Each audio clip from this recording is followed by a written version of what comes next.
Hoy vamos a hablar de resistencia eléctrica y de la ley de Ohm. Leamos.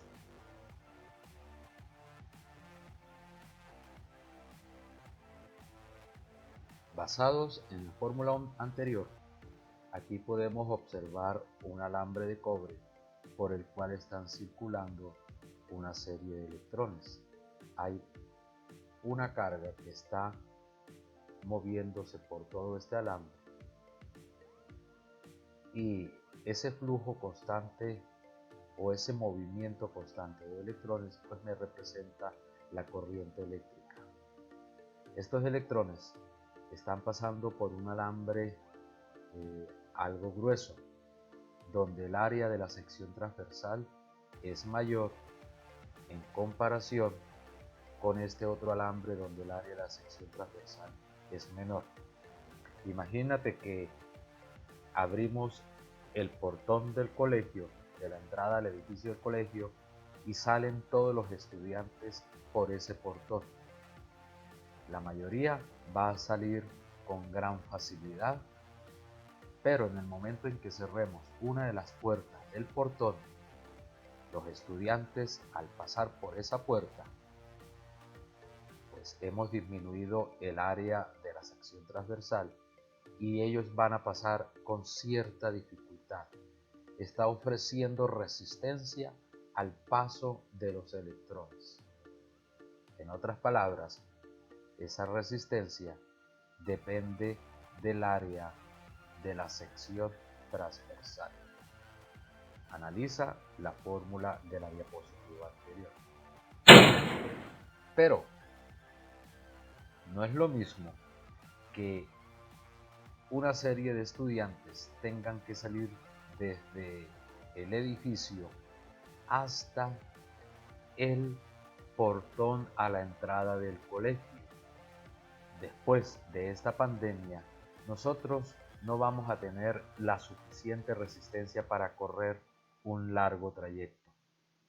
Mientras que si vamos a correr desde el portón del edificio hacia donde está la primer cafetería, pues el trayecto es corto y no nos vamos a cansar demasiado. Lo mismo pasa con los electrones. La resistencia de ellos no va a ser la misma cuando tengan que circular por un alambre de cobre demasiado largo a hacerlo por uno más corto. La resistencia cambia.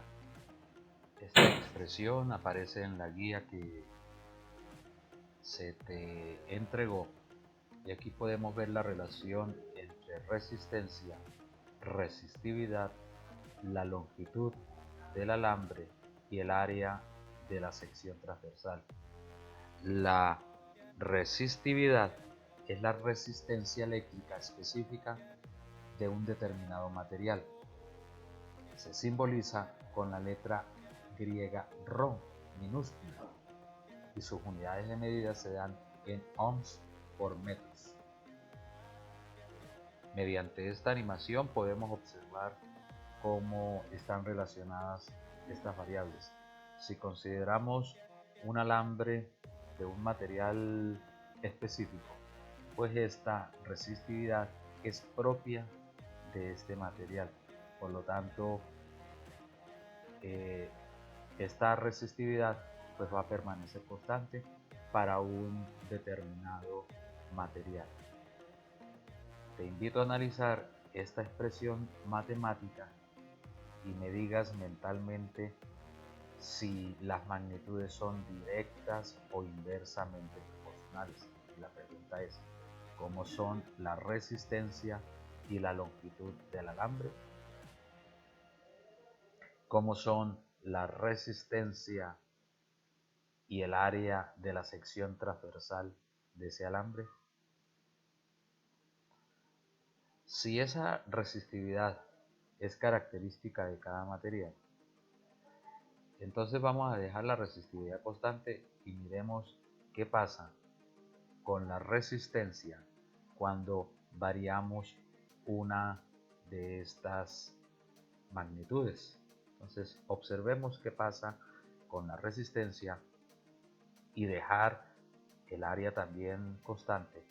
Vamos a variar la longitud. Aumentamos la longitud.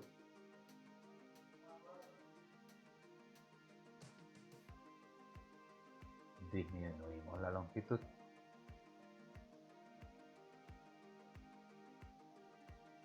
Ahora vamos a dejar la longitud del alambre constante y cambiemos el área a menor área y a mayor área. Muy bien. Aquí vemos también la relación del voltaje, la intensidad de corriente y la resistencia de un material. Entonces vamos a aplicarle voltaje a esta resistencia y vamos a observar cómo es la variación de esa intensidad de corriente. Para una batería de 1,5 voltios, la corriente que circula por esta resistencia es de 3 miliamperes. Si aumentamos el voltaje y colocamos dos baterías, esta es la corriente que está circulando.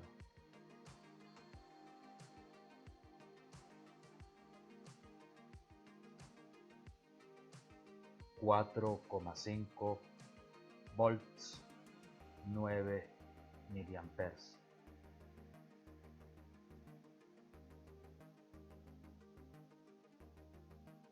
$6 volts,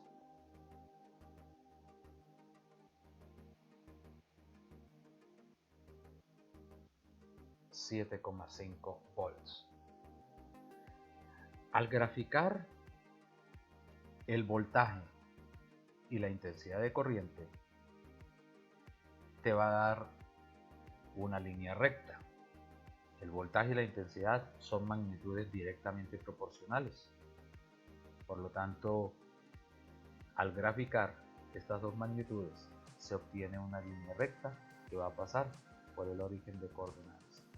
Y haciendo el análisis que aparece en el taller, en el primer taller, donde tuviste que haber hecho una tabla de valores, al final, si todo lo estás realizando correctamente, vas a obtener esta fórmula y la constante de proporcionalidad debió ser 500 ohms, valor correspondiente a la resistencia eléctrica. Parte de esto fue estudiado por George Ohm.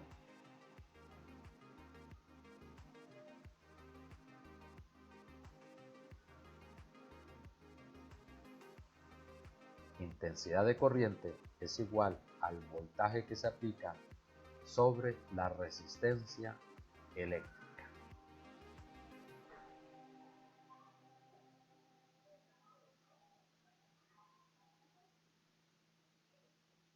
Aquí podemos hacer algunos cambios, dejando la resistencia constante, y observamos cómo cambia a medida que vamos variando el voltaje, cómo cambia la intensidad de corriente.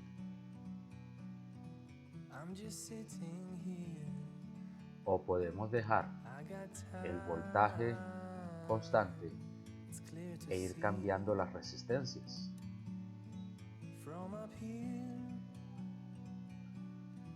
Esa es la ley de Ohm, donde la intensidad de corriente es directamente proporcional al voltaje, o la intensidad de corriente es inversamente proporcional al valor de la resistencia. Este es el símbolo para las resistencias eléctricas. Ya sabemos que la resistencia fue estudiada por George Ohm, por lo tanto la unidad de medida debería llevar la inicial de su apellido en mayúscula, pero esta es una de las excepciones y lo vamos a simbolizar con la letra griega Ohm.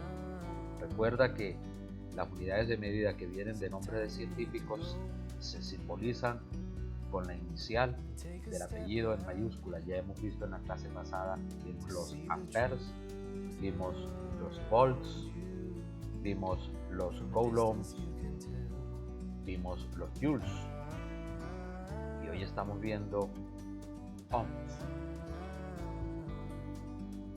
Y esta es la conclusión a la cual podemos nosotros llegar después de haber realizado el taller que aparece en la guía. Y esta es la fórmula a la cual debiste haber llegado al final del mismo.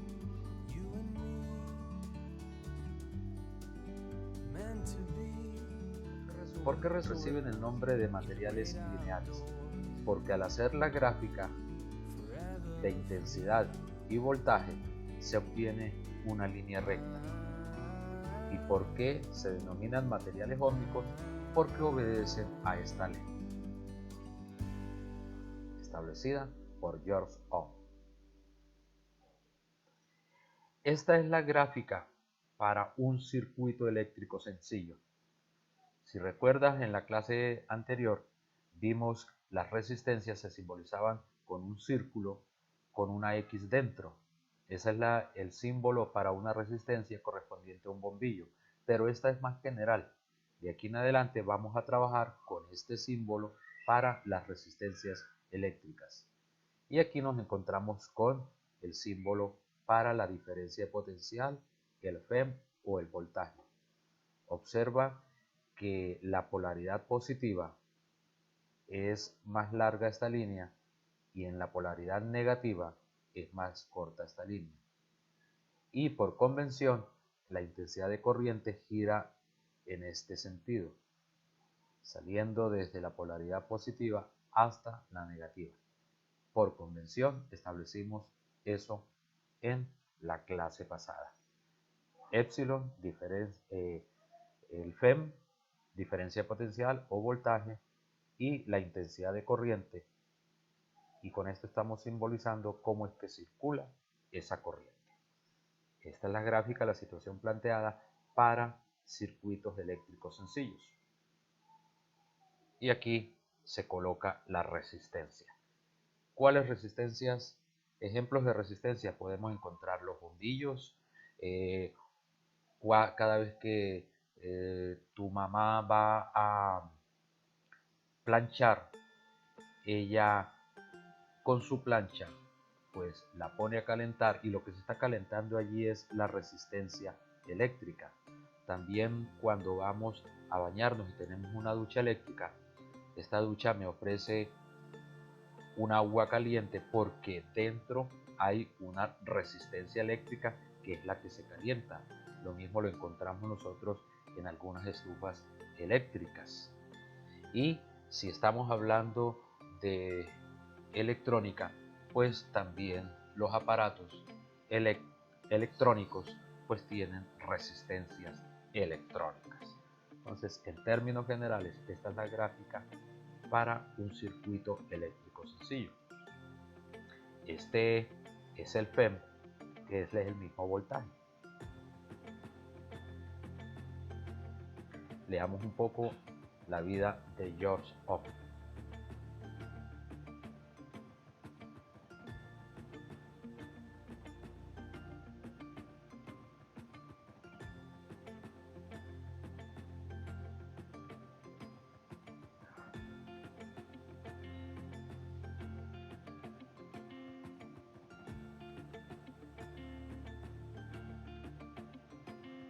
Unidades de resistencia eléctrica en el Sistema Internacional de Unidades de Medida. Entonces, al despejar la fórmula anterior, obtenemos esto, y las unidades de medida de la resistencia es igual a unidades de voltaje sobre unidades de intensidad. El voltaje ya habíamos dicho que se da en volts y la intensidad en amperes. Y provienen del nombre de los científicos, razón por la cual se simbolizan con la inicial del apellido en mayúscula. Y tener volts sobre amperes, eso es ohms. Se simboliza con la letra griega ohm.